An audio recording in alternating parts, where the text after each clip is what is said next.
Thank you all for joining us. I have to say I am particularly excited about tonight's Zoom. I welcome Chaplain Colonel Felzenberg, and I thank him for joining us tonight and for addressing us tonight. He is, let's say, an ancillary member of the Beth Aaron family, as as he is brother-in-law of our very own Rosenbergs, who we have here tonight. So thank you, Rosenbergs, for joining us. And I'm really looking forward to hearing what you have to say. Go for it. Thank you for joining us. Well, thank you very much, Elisa. I will settle gladly for being an ancillary member of the Beth Aaron community. You're welcome to join fully anytime. Thank you. Thank you. So good evening to everybody, and a meaningful Memorial Day to you all. I just want to give some acknowledgments to start off. First to Elisa Fishman for asking me and putting this together, spearheading the effort. Of course, Rabbi Rothwax, the Rabbi of the Shul, with his permission, I speak to you this evening. And of course, you, the audience out there in TV land, for your time and effort to break away from what you could otherwise be doing, including perhaps a belated dinner, and your families to make time for me and our get together this evening. The current context in which we meet tonight, and I'm not here to talk about COVID-19, but it is the current context with all things going on with the coronavirus. And so I just want to extend off the top wishes to you all for your well-being, for those who are healthy and well, continued safety, for those who need perhaps a refuah shalema, or those with members of their family in any way afflicted, a complete healing, and of course a timely return to normal conduct of life as we once knew it, hopefully. Memorial Day, let me start off by talking what it is not. Perhaps the easiest way to define it is by discussing what it is not. Common mistake is people often confuse it with any one of several events. So number one, Memorial Day is not Veterans Day. Veterans Day, of course, we pay tribute, honor, give a slap on the back and a shout out to all our veterans, but even veterans are not all service members. Veterans are people who've either deployed or are fully retired. Memorial Day is also not an opportunity to do a support the troops rally. Always a great thing to do, in vogue all year round, but that is not Memorial Day either. What is Memorial Day? What it is, it's a day for us to remember, a day to honor America's fallen warriors, the military men and women who gave their lives in defense of our nation, our values, our freedoms, and our liberties. It's a solemn day, a day of national awareness, remembrance, and reverence. Our fallen service members, men and women alike. And again, I just want to caveat, I'm going to speak probably in Army terms. So if I say Army and I use the term soldiers, that is not in any way to leave out our Navy and our sailors, our Air Force and our airmen, our Marine Corps and the Marines and the Coast Guardsmen. So again, notwithstanding, be prepared to hear Army speak. But all our fallen service members are indeed the ultimate examples of sacrifice, valor, and patriotism that our country has to offer. Memorial Day affords us as a people, as Americans, a unique opportunity to pay homage to their memory and their sacrifice. Our nation owes a debt to these fallen heroes. They can never be fully repaid in any way. We don't personally know them all, but we each owe them all, each and every one of them. For those of us, service members in particular, who walk indeed in their hallowed footsteps of those who've come before us, it's indeed our responsibility, not just as service members, but even collectively as a nation, and a privilege to honor their sacrifice and maintain the path toward freedom that they cleared for us. In their memory, we renew our dedication, of course, to America's perhaps most beloved demographic, and that is the Gold Star family member.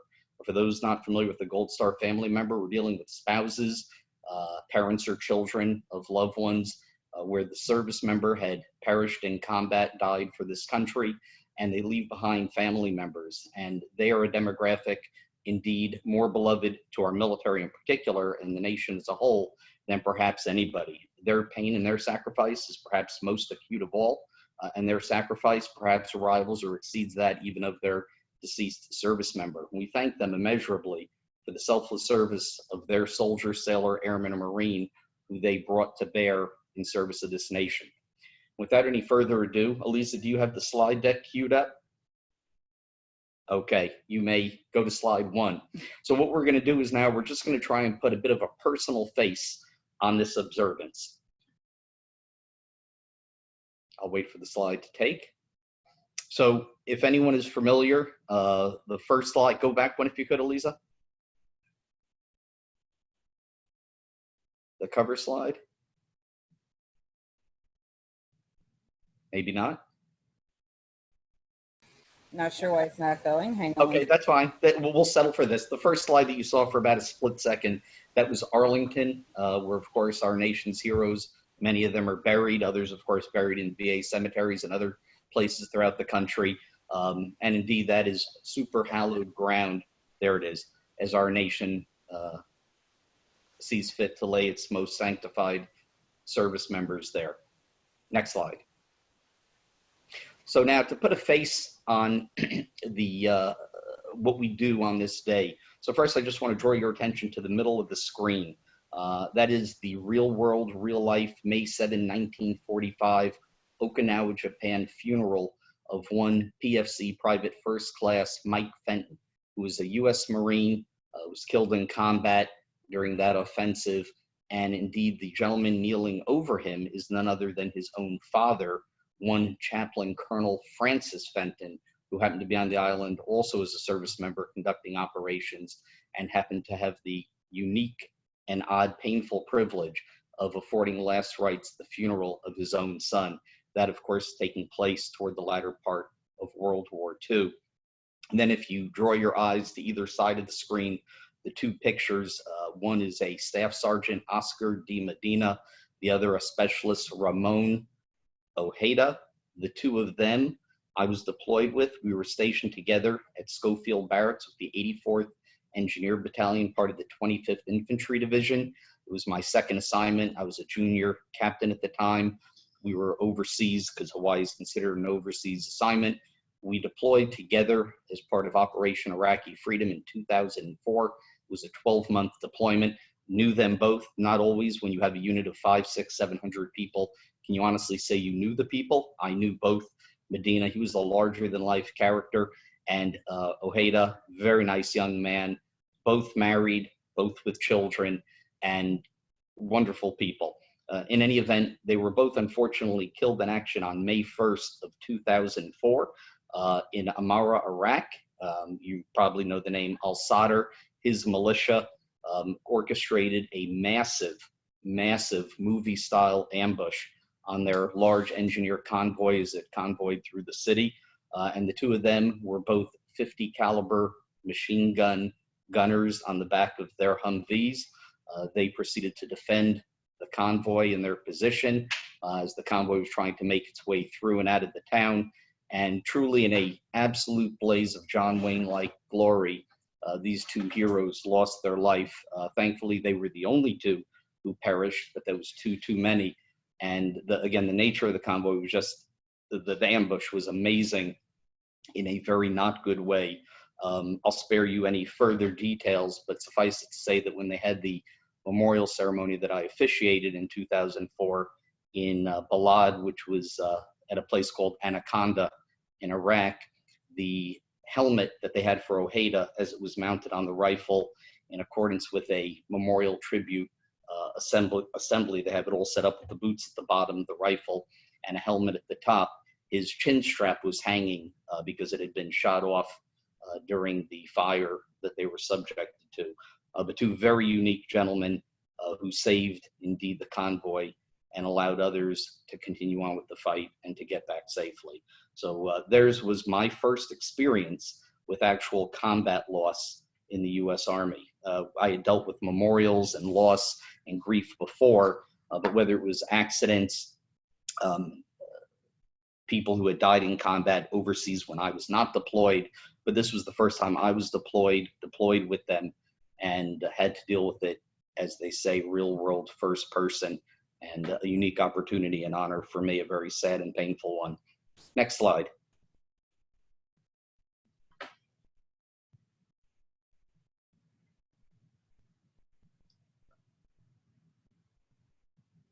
There we go.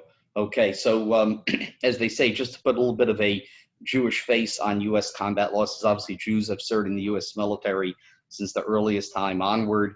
And in fact, Jewish chaplains have served since the time of Abraham Lincoln onward.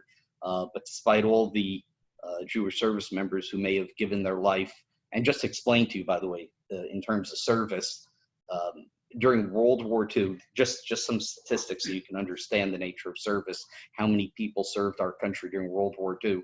We currently have in the U.S. Army 13 active duty Jewish chaplains. During World War II, over the span of those few years, some 300 Jewish chaplains served and deployed with their country. So it gives you the idea of the presence of the Jewish community as represented in the military. But this was one fine young man, strapping, handsome, of Sephardi lineage, PFC Private First Class, Daniel J. Agami, AKA, as his fellow soldiers knew him, the GI Jew. He was also known as the Hebrew Hammer. You may not be able to see it in the picture, but he has an ammo case right under his arm hanging in front of him, and in small print it actually says there, Hebrew Hammer, and he wears the distinguished patch of the 1st Infantry Division, America's oldest division and most storied division, for which I was then, in later years, the division chaplain for, from 2015 to 17. In any event, this young man served with one ID, and he was killed in action on June 21st of 2007 in Ahmadiyya, Iraq, which is a suburb of Baghdad. The nature of it was an IED, an improvised explosive device that hit his vehicle, and he, along with 5 fellow service members, perished that day. As you can read the slide, he was a mentor to local children in Iraq. In addition to the tip of the spear warfighting that he did, which was going house to house, clearing, looking for weapon caches and bomb-making materials, he also did a lot of work with the local civilians, and he was a favorite of the orphan children. And the quote at the bottom saying, "America fights for freedom and survival for the souls of the entire world," that is a quote attributed to him, but a fine young man. Fast forward, he perished in 2007. I happened to be deployed at the time in Afghanistan. In early mid-2008, after I had come back, I was at a conference in Florida, and I went with a couple other chaplains and friends to visit his family to make a belated Shiva call in Coconut Creek, Florida.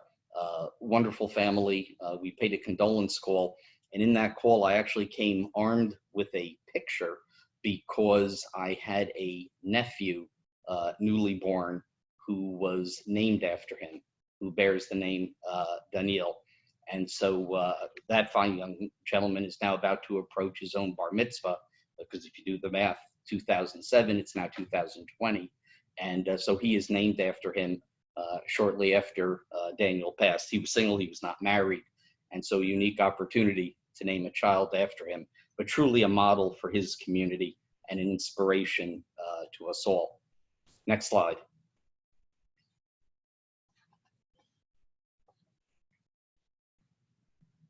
We'll wait for it to take. Lise, I think you have to turn the crank. There we go. Okay. So this one is especially hard for me to talk about. So Major Robert Lindenau, affectionately known by our family as Mr. Bob, he was truly, as I say there, a friend and more. Once you truly qualify someone as a friend in the deepest of terms, really no other title or anything is suitable, necessary, or even appropriate. So I just wrote "and more." But be clear is that in addition to being a friend, he was an immediate neighbor, professionally speaking, as a soldier. He was a peer. And most importantly for me, when I was deployed in 2007, going back to those other 2 soldiers I had talked earlier when I had done their memorial, I was deployed from January straight through to December. Mr. Bob, as we called him, he was a surrogate father to my 6 children. Again, living right near us and being a warm, wonderful gentleman. He was always out back playing and indulging the kids and doing anything and everything that he could possibly do to assuage some of the separation anxiety that both my own and other young children felt. And the pictures you can see, they're fairly self-explanatory. Working from the upper left, his gravesite, him with some local Iraqi children, or Afghani children, I'm sorry. He was killed in Iraq, in Afghanistan in October of 2008. Unfortunately, he had taken an RPG, a rocket-propelled grenade, as a direct hit. And that's him in a black and white still upper right, his official Department of the Army photo, a handsome guy, well decorated, airborne, air assault, all the bells and whistles to show for it. The picture of him and his wife, that was the last official photo, as they say, taken by my wife the day before he deployed. And then, of course, a picture of his funeral in the lower left-hand side. Truly a great man, and indeed, my own grandson's middle name is Robert's name, named after him. So he has made quite an indelible impression on those who knew him, loved him, and were supported one way or another by him. Okay, next slide. And that's actually it. So you can remove the slides. Okay, so we remember them and many others from recent conflicts, whether Iraq, Afghanistan, other countries where our service members are deployed, all the way back to the American Revolution. And even though Memorial Day itself really only dates back to the Civil War, we indeed invoke and remember the memories and fond contributions that all these warriors throughout America's history has given to our nation. More than 405,000 American service members, again, soldiers, sailors, airmen, perished during World War II, giving their lives for our freedom, freeing Europe and the world from Nazism, and ensuring that we remain free, and as I like to say, and ensuring that we don't need to speak German unless we really want to. They, as well as others, both before and after them, who sacrificed for our great country, we recall their contribution on this day. And thus we come full circle. The history of Memorial Day started back in 1868, originally known as Decoration Day, where we paid honor to Civil War soldiers and their contribution to our nation's history, the end of slavery and whatnot. In 1971, federal law shifted this day of observance to the last Monday of May. And in 2000, Congress established the National Moment of Remembrance, moment of silence at 3 p.m. And even though 3 p.m. has come and gone, if you have not yet fulfilled your national obligation, you may close your eyes for a moment of silence yourselves and do so. And in fact, this year with COVID, it's perhaps most poignant and timely because we are now precluded from conducting those Memorial Day parades and other large memorial events that usually are put on by people and communities throughout our great nation. Thus, we are enabled to still reflect in a more private and personal manner and pay tribute to these warrior heroes of our nation. And as we gather to remember, let us quote the words of Elie Wiesel: "Without memory, there is no culture. Without memory, there would be no civilization, no society, no future." Our nation indeed owes a great debt to its fallen heroes that we can never fully repay, but we can, indeed we must, honor their sacrifice.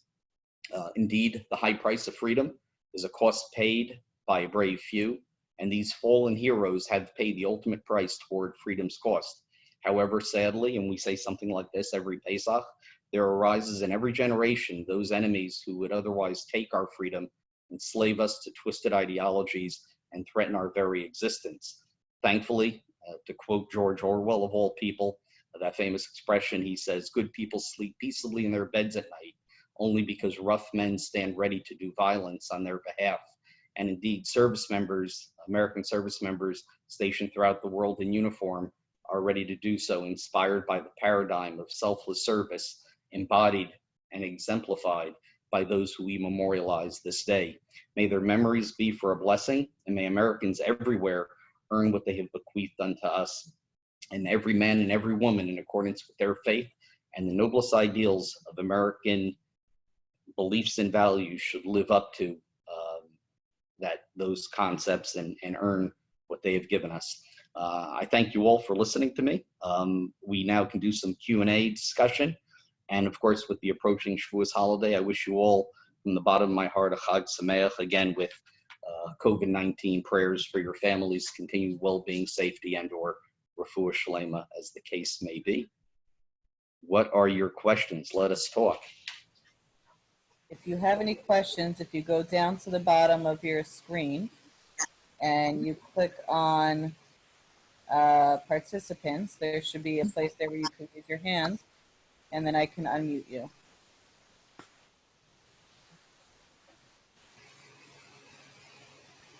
Any questions? Oh, Izzy and Miriam? Go ahead. Go ahead, Solomon. What is your background, Mr. Felzenberg? Rabbi. So, sure. So when you say my background, are you talking religiously, educationally, geographically, all the above? I'll take all the above. Okay. So in 2 minutes. okay, fair enough. On a Sunday morning at 2:12 in the afternoon, August 27th, 1967, I was born. Fast forward a few, I went to Rabbi Teitz's Yeshiva in Elizabeth, went also to the Rabbinical College of America in Morristown, New Jersey, did my smicha in Kfar Chabad. Fast forward a few years, joined the military. Before joining the military, of course, married the most wonderful woman in the world, had at that point 5 of my 6 children, joined the military in 99.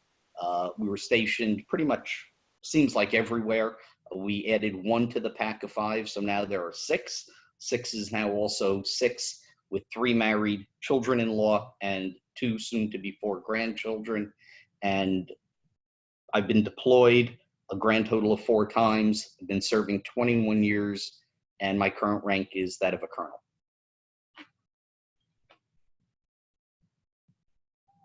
Did we do you good? Thumbs up. Okay. I'm a go. Any other questions?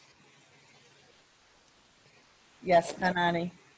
Where are you deployed now? I'm not sure if you mentioned that earlier. When you say deployed now, well, so now I'm not deployed.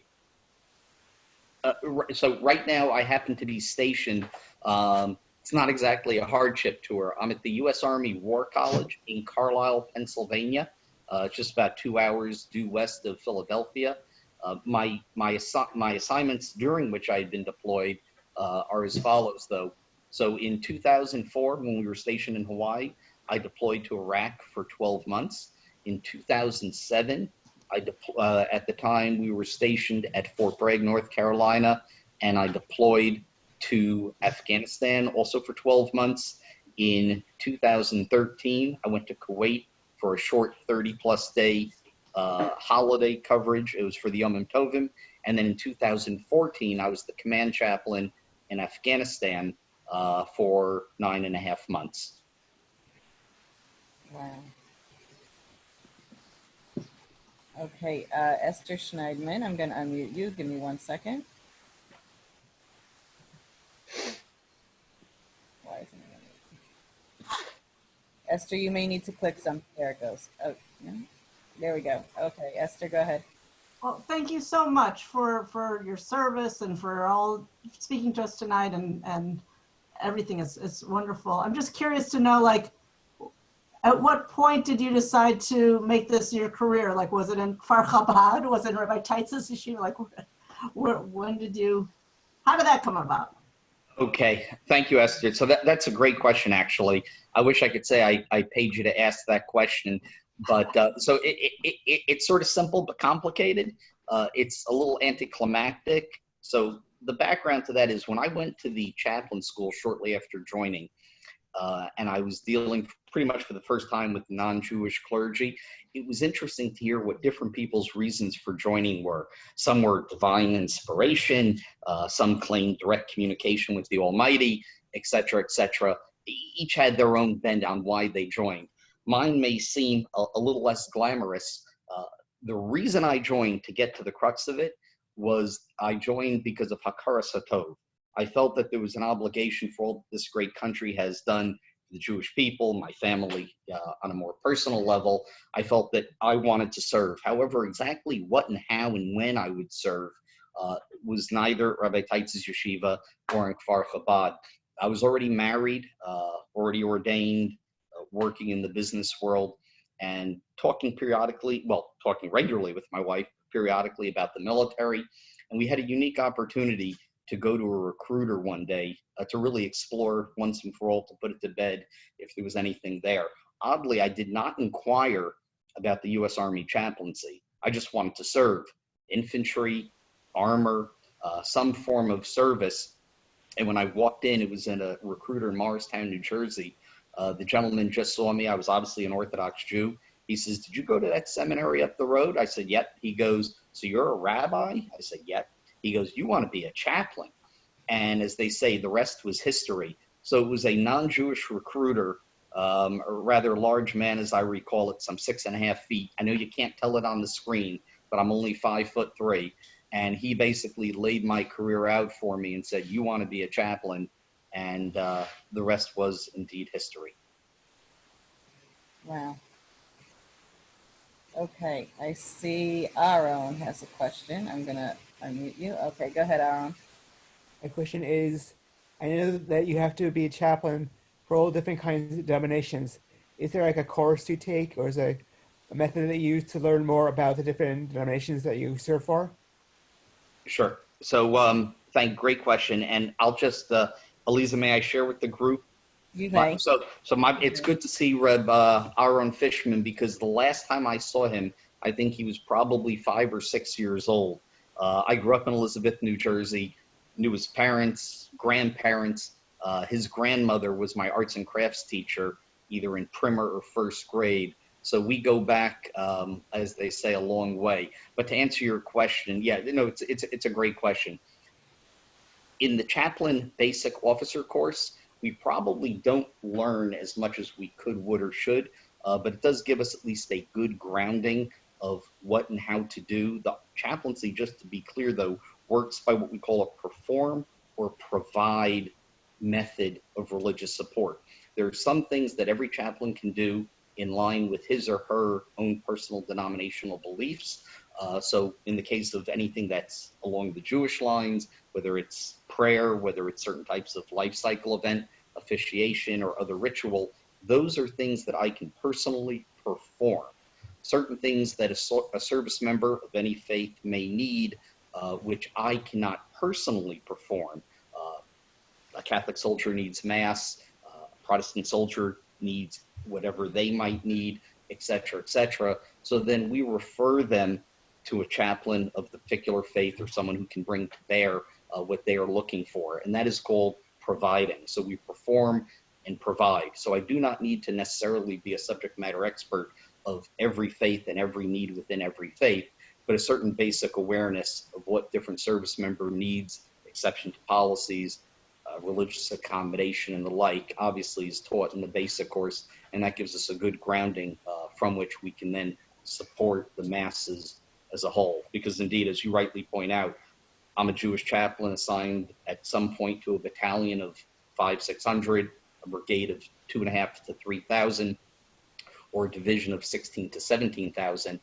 And the fact is, the number of Jewish service members is well less than 1%. So the vast majority of people I'm supporting, the 99% plus, indeed are not Jewish. So I am largely providing for them rather than personally performing. So it does require a pretty broad understanding of what the needs are. So if I could ask a follow-up to that, so then how does the Army make sure that everybody has somebody to perform whatever religious rites it is that they require? How many chaplains do you have in one deployment? Sure. So that's a great question. And the fact is that the Army is every service branch. We are never going to have every single chaplain faith represented at every single installation or unit every single time. So for example, just using rabbis I referenced before, we have 13 active duty Jewish chaplains. We obviously have more guard and reserve, but within the active duty, there are dozens of installations, both stateside and abroad, and 13 cannot cover them all simultaneously. Same thing with different other faiths, especially some of the lesser represented faiths, and even Catholics. There's still a great shortage of Catholic priests. So what the Army often does, and within the Jewish faith, this is how we solve it, we have lay leaders. We call them distinctive faith group leaders, and they help bring to bear, in the absence of a Jewish chaplain, what may be needed. True, they may not be able to fill or perform certain life cycle event officiation, And even then, there are things that I can't do. I'm not, for example, a certified mohel. So if one of my congregants somewhere has a baby, we still have to bring in a mohel to do what need be done. And so there's always going to be a certain amount of give and take. But the answer to your question is lay leaders across multiple faiths, as well as religious DREs, directors of religious education, help provide religious support, religious education, and help fulfill the religious needs of our service members across a whole wide swath of faiths that are represented in the military. Thank you. Okay. Sure. Alden and Evie, I see you have a question. You are now unmuted. Go ahead. Okay, Rabbi, it's a pleasure to meet you. I happen to be a veteran of the Army in the early to mid 80s as a physician. Did my training at Walter Reed. Thank you for your service. Well, thank you for yours. When I met people like you, having the experience that you have, 20 plus years in the armed forces, you could probably write a book or more of your experiences, of the things that you've come across, and anecdotes of different things that you've experienced. I was wondering if you have an interesting story of something that, just something fascinating that happened to you.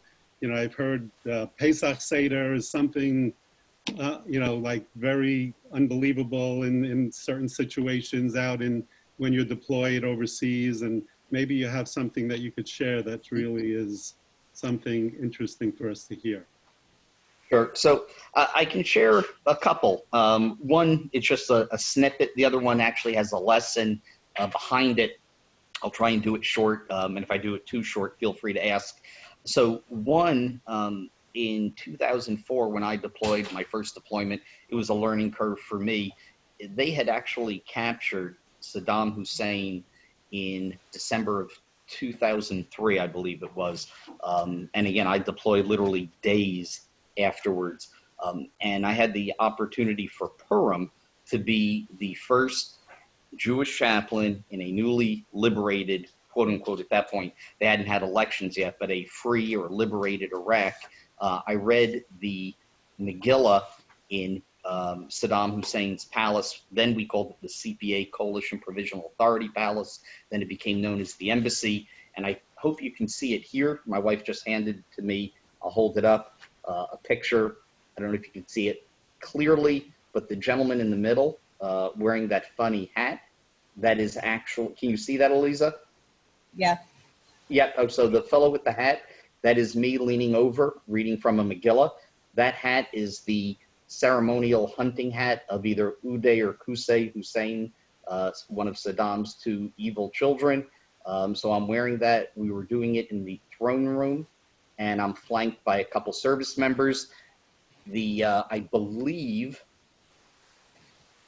don't quote me because he's leaning down and over. I believe the gentleman in the uniform who is over here is actually now a personal advisor on anti-Semitism to the President of the United States. I believe that is him.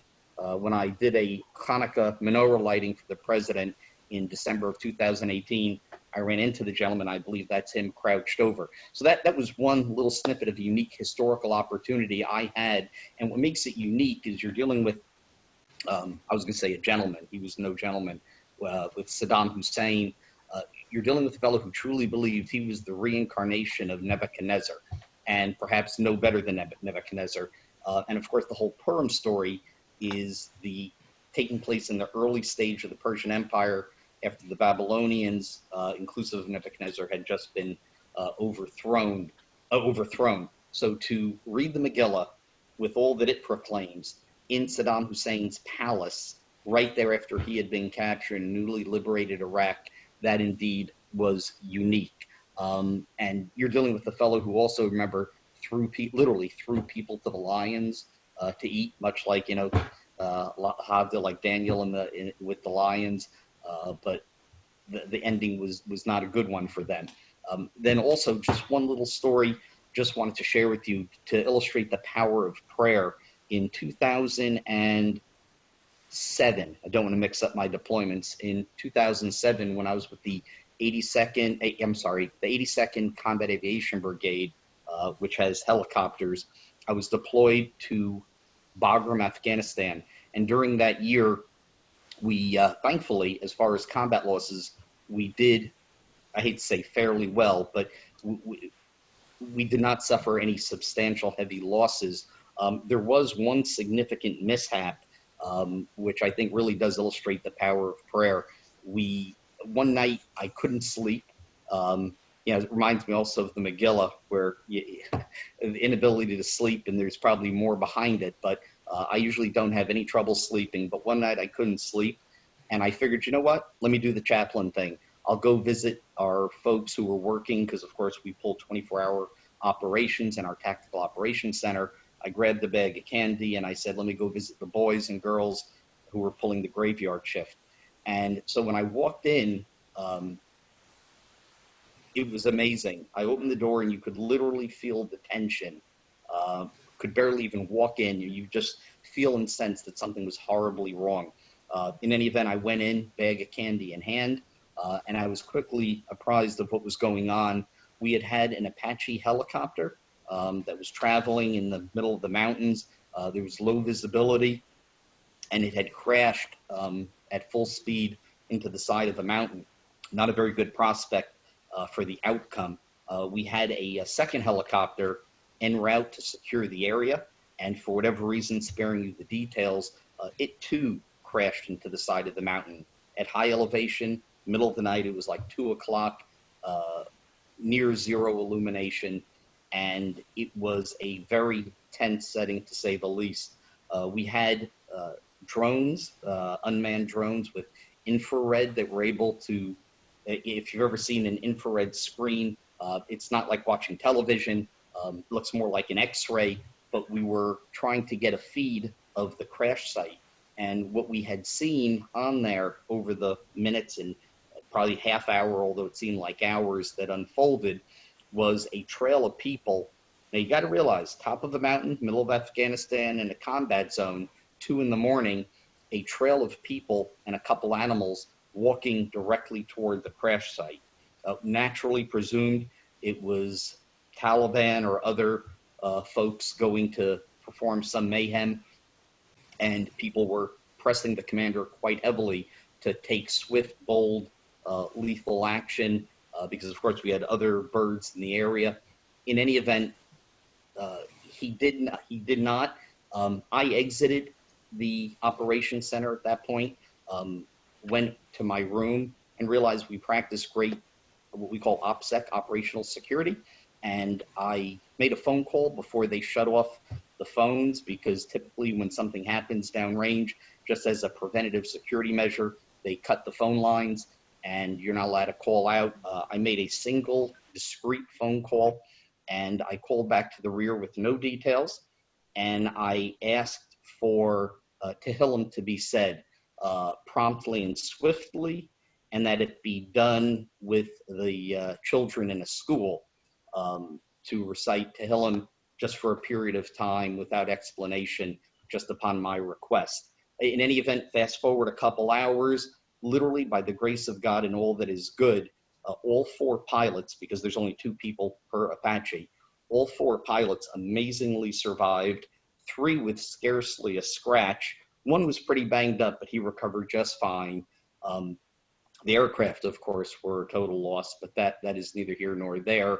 But to have 2 helicopters crash into the side of a mountain at high altitude in the middle of the night in a combat zone, and have the 4 airmen, Army aviators, literally almost be able to walk away, was nothing short of a grace of God miracle. So just an illustration of the power of prayer and how it can be brought to bear against our enemies in support of our own. Did that help you, Alden? Okay. Okay, Judy has a question. Hi, thank you How for are your you, Judy? service. Hi. So what you said less than 1% of service members are Jewish. What is the breakout? Like how many are observant or what we would call modern Orthodox as opposed to maybe people who aren't? And is there any way, do you as the chaplain, like the Jewish chaplain, even try to keep track of those kind of numbers? Is there any use for that kind of data in what you do? The answer is yes, I don't know, and no, in more or less in that order. So let me explain the numbers. So we know and have a pretty good idea of how many Jewish service members there are. If you actually pull the personnel records, because every service member has to identify what faith they are or lack of faith. So someone could say they're atheist, someone could say they're Catholic, someone could say they're Jewish. Every service member is given an opportunity to fill something out. You can also claim no religious preference. So because of everyone's right to choose or not choose at all, you're only asked to at least claim something. Jewish service members by the personnel system are approximately 1/3 of 1%. Sadly, I believe we are the single largest violators of choosing no religious preference for whatever reason. There is absolutely, truly no reason today to claim no religious preference. Not to say that back in the day there was either, but the Army has come, all the services have come a long way, but the Army has come a long way in terms of any religious discrimination or anti-Semitism. It is an absolute zero tolerance, far better even than the American population at large, zero tolerance for any type of discrimination or anti-Semitism. Thus, any type of legacy concern and need to claim no religious preference is really greatly antiquated. But it is so extreme that it probably underrepresents us, and you have to multiply our number by about 3. That brings the 1/3% closer to 1%. In terms of the breakout between Reform, Conservative, Modern Orthodox, or other, the answer is no idea. There was and still is technically an attempt to break out the Jewish denomination several fold. I forget the exact names of it, but it was an attempt in good faith by the Department of Defense and the Army to get some clearer specificity. However, I can say that I myself and probably the majority of other rabbis were greatly against that, because yes, I could hear someone say, but wait, if you know that Private Goldberg is Orthodox, or you know Private Goldberg is Reform, it will help you serve him or her better. Notwithstanding, the Jewish demographic, again, is still so slight. The last thing we need is more division amongst us in the military. And so I am a firm believer that if at all possible, and I've advised this at the highest levels, to try and go back to a single moniker nomenclature, Jewish or Judaism, whatever the exact line reads, rather than the individual breakout. So the answer is, we know roughly how many Jews and we know why. No, we don't know, despite perhaps the usefulness of the individual breakdown, Reform or Conservative. I can tell you there are not a lot of, ultra-Orthodox or even modern Orthodox. They represent probably a notable minority. I can tell you at least that just looking at the chaplaincy, but again, you're dealing with ordained rabbis.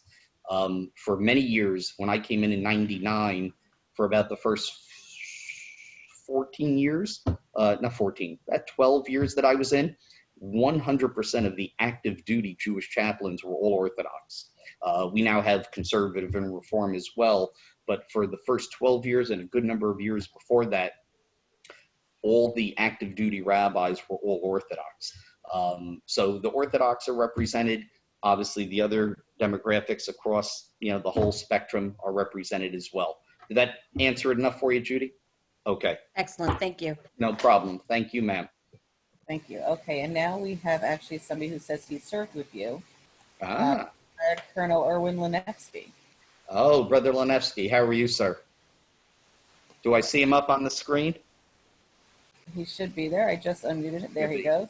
Okay. He and I, Erwin, we recently had some contact because here at the War College, I did a project. He needed something from me. I needed something from him. I did a project for the Vice Chief of Staff of the Army. I did a whole research paper on suicide. And because he is a social worker, mental health practitioner, par excellence. I picked his brain, very useful. But Reb Irwin, and he is also a former U.S. Army Jewish chaplain. So I just want to point that out. Reb Lenevsky, Thank what you can I do for you? Sure, sure. I just wanted, firstly, Richie Walpole had invited me to this very nice program you have going on. And I just did want to share, I was a member of his congregation in Fort Bragg, as well as in West Point. And what the rabbi and his family do for the Jewish service people and their families is outstanding. I know the Rebbitzin, I know the children.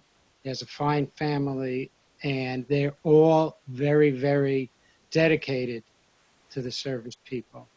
And I'm not going to even say some of the stories that were told about Rabbi Felzenberg that I heard at the Pentagon when he was serving in Iraq. His name was even mentioned at a Pentagon meeting. I don't think he realizes that. I'm not going to repeat that story, but it was amazing, and I was proud that I knew him. So the Rabbi Felzenberg, Chaplain Felzenberg, I just wanted to share that, and everybody should know that they don't know how great a guy, great American, and I see him as a model of what it means to be a Jew in the military, a Jewish officer. I was in the military 30 years myself, and did a whole bunch of different interesting things, but not really as special, unique as Rabbi Chaplain Felzenberg. All the best. Hatzlacha to you and the family. Thank you. And very kind words, Rabbi Lenevsky. And again, that's coming from someone, again, former Jewish chaplain, great social worker and mental health practitioner who himself has bettered lives, saved lives, and as he said, served 30 years and retired as a colonel. So kudos to you, sir. Thank you. I know it's not Veterans Day, but thank you for your service. And we have some great stories together, indeed. Thank you, Rabbi. Hua. Hua. Izzy and Miriam, did I see you raising your hands again before? Did you have another question? Go ahead. Okay. Anybody else with other questions? All right. So if I may insert my own question then. You may. And then, by the way, whenever it is that we do close, I just have no urgency. I just have one closing thing for the group, but go ahead. Absolutely. So as the senior active duty rabbi in the American Armed Forces, as part of your job, do you mentor other chaplains who are coming into the service? Who was your mentor in the chaplaincy? And how does that play out? Sure. So that indeed is something very near and dear to my heart.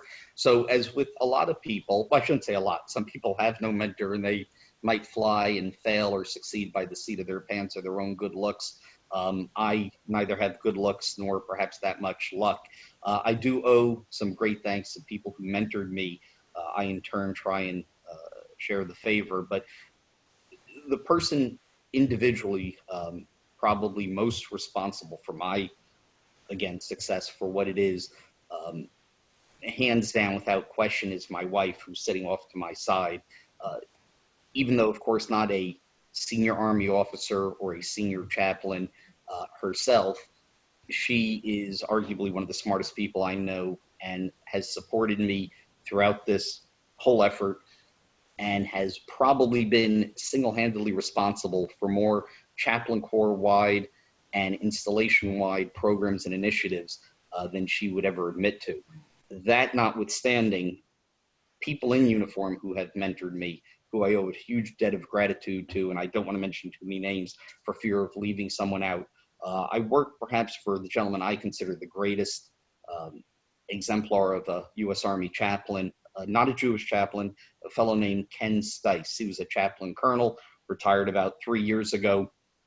Brilliant man, godly man, saintly guy, and he believed truly in investing in people. And I thank him immeasurably. There have been other people who've invested and given me unique opportunity. Our former chief of chaplains, even when I first came on, although he was not active duty, Rabbi Chaplain Jacob Goldstein, who's for those who know him, a larger than life image in the Chabad community in Crown Heights, but he was already a colonel before, or becoming a colonel before I even joined.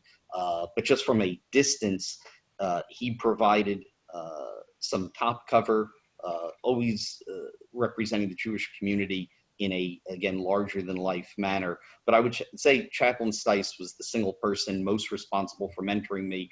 I, in turn, when I became a chaplain instructor at the chaplain school, decided to return the favor for those who've invested in me. And I have carefully chosen, realize when you're a teacher, you got to give all your students and give everyone an equal opportunity to succeed. I know we have several teachers, including my sister-in-law, in the audience. You don't play favorites. You give every student according to his or her need, and you invest in them all. However, when you do see people of unique ability or who themselves try that extra effort, who you can sense that with a little extra push can truly achieve greatness beyond their peers, it's incumbent upon a leader to give those people that extra opportunity, as it were, to be their own little Moses within, whether it's their unit or their installation.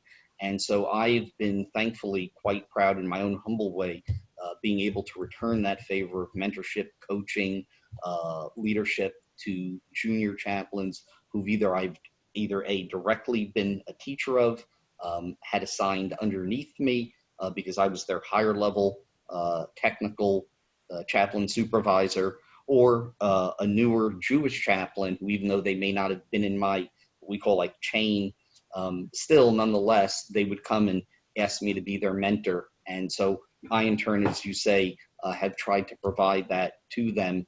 And of course, time will tell what level of achievement some of them can eventually fulfill. But I've been very proud of those who I've worked with, and I hope that I've brought a certain amount of nachas to those who've invested in me. Beautiful. Thank you. Okay, Batya Harris has a question. Hi, everybody. Hold on. So first of all, it's just so nice to be with the Beth Aaron family. Such a treat. And Elisa, I want to thank you for putting this together. And Rabbi Felzenberg? Felzenberg, yes. This was unbelievable. I mean, this is really, so that actually brings me to my question. This is so moving that as I was walking, I have to live in Passaic now, but I spent most of my life in Teaneck so far, most of my life. And there is a park called the War Veterans Park, and I stopped by two memorials, one general and one Jewish, and it meant so much more because of listening to you. So I had tears in my eyes, and it was just really, so thank you. I really thank you for everything you do. That's a. Thank you. Was there a question in there, or was it more a comment? The question is, as with many of the holidays, unfortunately, it's become a commercial, coup, basically. And how do you feel with everything that's so meaningful about Memorial Day? If we don't have gratitude, then what do we become entitled, and that's like one of the maladies of this generation anyway. Do you see a way that there can be like a cap on the commercialism, and people can go back to, like in Israel, Yom HaZikaron is not a sale day. Yom HaZikaron is a serious day, and they do that 3-minute, whatever it is. Is there a way for America? Not that I'm, I'm invested. Whatever, as long as we're all in the States, and hopefully we'll all get to Israel soon, but for America to take back the meaning of these days. Sure. So that is really a great question that I have to say, I think many of us have thought about it at times. I know I put some thought to it. I even spent the last couple of days schooling one of my advisors here because being at the War College, we have an Israeli student, and now that the course is coming to an end, it was a year-long resident course. I was speaking to our advisor. He's the advisor for both of us.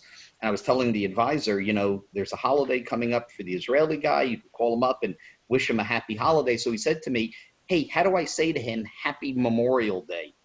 So I said, well, first of all, we don't really say, even in America, this is me telling in America, we don't really say happy. I said, but it won't translate into Hebrew. And I explained to him what Yom HaZikaron was and what the Israelis do and how they treat it. And it doesn't really equate, but it's a great point you raise, how we can turn around, especially in light of the current American generation. I do not yet have that answer. how we can do that. That is a very astute observation, and I think collectively we are perhaps guilty as charged. I do say though that soldiers want people to benefit from the freedom that we, again, the collective we, those who've come before, those who perished in the effort, and those who still carry on the fight today. And it goes to what I said before. I think that Americans owe it to those who sacrificed to live up to those ideals. Again, whether it's ideals in accordance with each person's faith, whether it's some of the values that we hold collectively as an American people. And I think that perhaps is about as close as we can come. How to turn, like steering a ship at sea, it's not like a car. It's a little wider turn, takes a little more effort and time. How to steer a whole generation of Americans who affiliate Memorial Day with just barbecues and Macy's white sales. I don't necessarily have a complete answer for, Beth. I guess it's part of being a free country that, the whole, it's it a is- capitalist society, so they have a rein, as we say in Yiddish. If I can ask you, you say you're from Passaic. Do you know the Cronenberg family? The name is familiar. Okay, But that's fine. I know Ira's daughter. Okay, because Together. Ira Cronenberg is also a former Jewish chaplain, colonel, retired, and he serves as an endorser for many Jewish chaplains. So small world. Did you know Mitch Ackerson? Because he was our youth director for a long time in Beth Aaron. So there are two Mitches. So yes, I know Mitch Ackerson. Mitch Ackerson lived. He was in Baltimore for many years. I know he was looking to make Aliyah. I don't know if he did or didn't. He has subsequently retired. But there's another Mitch too. Right in Teaneck, you have Mitch Rocklin, who moved in several years ago, I believe, from Connecticut. But Mitch Rocklin is a U.S. Army, New Jersey Army National Guard chaplain. He's a major, and he lives right in Teaneck. So, again, there's more service members than you realize in your midst.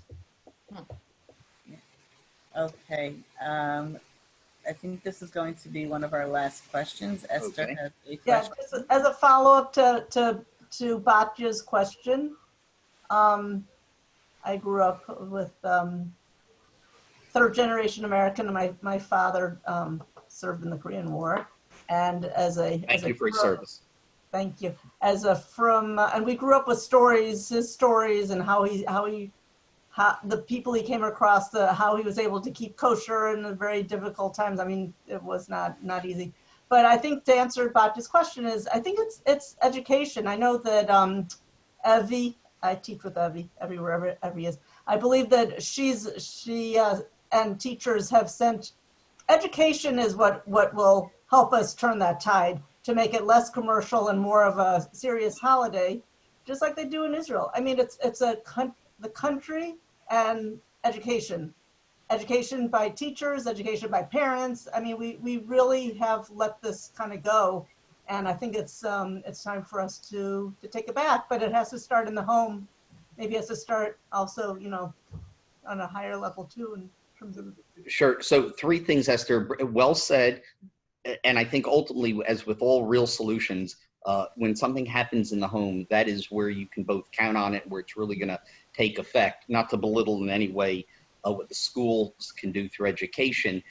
However, a couple of points, things you had mentioned, I just want to reflect on. You had talked before about keeping kosher, the difficulties. Again, thank you for your dad's service. Just to assure people, because it is a commonly asked question, the military now has come so far in so many different ways, kosher food being one of them. While our dining facilities are not yet full service commissaries, that day may never come. But nonetheless, the military, when service members deploy and when we go to the field to conduct training, they have what are called MREs, meals ready to eat, shelf-stable meals. You take them out, you add a little water in the pack, they heat up, and they are pretty darn good. And so these are strictly kosher by every level of standard. They even revamped them a few years ago so that even the dairy ones are Chalav Yisrael. And for Pesach, made by La Briut out of Lakewood, New Jersey, they have kosher for Pesach, non-gebrux, completely kosher Passover MREs as well. So I just wanted to assure you that from the time your dad had served in the Korean conflict until now, we have truly made huge leaps and bounds. And then the other thing, without getting too much into it, but allude to it, going back to Beth's question, America has one additional challenge Israel does not have, although perhaps Israel wishes it had this challenge. In Israel, more or less, everybody serves. Whether you serve on active duty, whether you're in the reserves, there is literally not a family there without multiple family members in some capacity, either in the military or having served in the military. America, thankfully, to its own credit, perhaps divided from the rest of the world by two large oceans, although, of course, with technology, those oceans become ever so smaller as time goes on. But we have a huge, what we call civil-military divide in this country. Doesn't mean it's the civilian realm against the military realm, God forbid. But because only less than 1% of the American populace serves, and at any one time, I forget what the statistic is, I think it's between 8, I think it's like 8% of the no more than 11, but 8% of the American populace has at some point served in some capacity, meaning even after they get out. The percentage in no way is anything like in Israel, where it's staggering. Everyone at some point, more or less, was, is, or knows somebody who is in the military. America does not have that, much to its credit to a certain extent. But the American populace has deferred the responsibility for collective national defense onto that 1% or less of the populace to be its proxies for national defense. And again, if we can hold that mission, then great. And everyone else can go on with life as we would like to think it, peaceful and prosperous. But that civil-military divide puts in the minds, especially of American youth, a great disconnect. It's not that they have any aversion to the military or any dislike thereof, but they just are not as familiar with it. So to look at days like Memorial Day and give it the sanctity that it's due, it's a different challenge in America than it is in Israel. If that makes sense. Makes a lot of sense. Thank you. Sure. But maybe Rabbi Lenevsky, as the great social worker he is, he can maybe help crack that nut. I'll talk to him offline and maybe we can get to the bottom of it. And I also see we have another, not caller, I'm not putting him on the spot, but Dr. Jonathan Pasner, who I went to JEC with. So this is like an Elizabeth reunion. So hi, John. And he's raising his hand, so we're going to unmute him now. Go ahead. Okay, yes. Hi. Yeah, I mean, if this is what it takes for us to get together, this is what it takes. So actually, I wanted to actually follow up on the previous what you were just saying. For Memorial Day, do you see a difference between those communities where there's a larger percentage of people who have served and like communities where very few people serve in the military or have served? Oh, definitely. There's no question about it. Again, without getting necessarily into national demographics, and nor is it a field that I've done formal study in, but parts of the nation, however they're aligned and affiliated, I don't mean politically, but even here this year, I just took an elective course on what they call the Southern military tradition or something like that. There are parts and segments of our nation, whether whole swaths of regions or individual states or sections thereof, where because of the preponderance disproportionately to other states and other metropolitan regions where people have served in larger number, holidays and days of remembrance like Memorial Day and other are taken with more substance and gravity and sincerity. Not saying other people are taking it lightly, God forbid, but at least understanding the true intent of the day. And of course, in the military itself, or if you go to a community that has a large military retiree populace, they know precisely what it is. And to them, the day is truly a day of reverence and great significance. So. Thank you so much. This has really been above and beyond. You said that you had some closing words that you wanted to share with us. Right. Just one small thing, and I don't want to break the tradition I put in place at the beginning, defining exactly what Memorial Day was or wasn't. But there was once a story with Abraham Lincoln. They asked him what he thought of a new preacher, and he said something to the effect of, "Oh, he's got a great voice and he's very smart," but basically he was highly critical of him. Why? Because he didn't challenge us. So I would like simply to challenge you and charge you all with the following. Separate from those who we memorialize today, realizing there are many service members, young men and women in uniform, again, Army, Navy, Air Force, Marine, Coast Guard, etc., serving throughout the world, carrying on the tradition where those who have come before them have trod and some have fallen in the process. I would ask that you keep them in your prayers. I talked before about the power of prayer, and great rabbis far and wide, some in particular, have talked specifically about the famous story of King David and his generals, that indeed King David, while he was often viewed as the warrior king, and not to take away any of his military prowess or his credit as a great strategist or his own ability to fight, but the fact is that was not his strong suit. David HaMelech was precisely the religious leader of the generation, and it was his general in charge and his subordinate generals who led the fight. And the fact is, they only were able to achieve what they did because of what he and his fellow sages brought to bear, whether through prayer or study. And so as your community in Teaneck and others throughout the country, we have a caller from Passaic as well, communities of great Torah learning and prayer, Beth Aaron, as we would say in the military, being at the tip of the spear when it comes to prayer, a great synagogue where great things, great classes are held, this get-together notwithstanding. I would ask that you put some of that prayer, some of that study, l'shem, the betterment, furtherment, and mission success of our servicemen and women stationed throughout the world, that they should have the military success, and more important than that, be blessed with peace and not have to use what is admittedly their well-trained craft of knowing how to, as we say, kill people and break things, because nobody prays for peace nearly as much as the soldier, except for maybe the soldier's mother. So, because I myself have because I have two boys who serve active duty Army myself, and so therefore I would just ask that as caring American citizen taxpayers who have people out there doing violence on your behalf, I would ask that you pray for them, learn for them, specifically be their partner in said violence, or that said violence does not have to occur, and that will truly be your partnership. Because a lot of people often quip and they don't get this. They're like, well, I'm a taxpayer. I pay your salary. But guess what? Service members pay taxes too. So paying taxes is not simply enough. I would ask you to pray and learn on behalf of our service members, myself and my two boys included. Absolutely.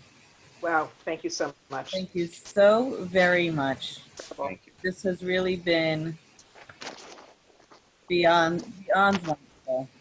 And personally, I'm very grateful. And on behalf of the shul, I'd like to thank you for joining us tonight. Stay safe. Wishing you and all of your children safety and good health. And thank you. And with the Shavuos coming up again, a Chag Sameach and a happy, meaningful holiday to you all, whether or not services are or not held, depending on what part of the country you live in. So again, Chag Sameach. Thank you so much. Amen, and to you. This was wonderful. Elisa, just for the mitzvah, this was incredible. Thank you. Well, thank you. Amen. Chag Sameach, everyone from Passaic, New Jersey. That's Baja. Yeah, thank you, Shmuel. That's awesome. Thank you. Mr. Steinman asked some questions. Erwin, wave goodbye. Okay, good. I will shut it off now. You have to. okay. Bye. Bye. Thank you so much. Thank you. Return.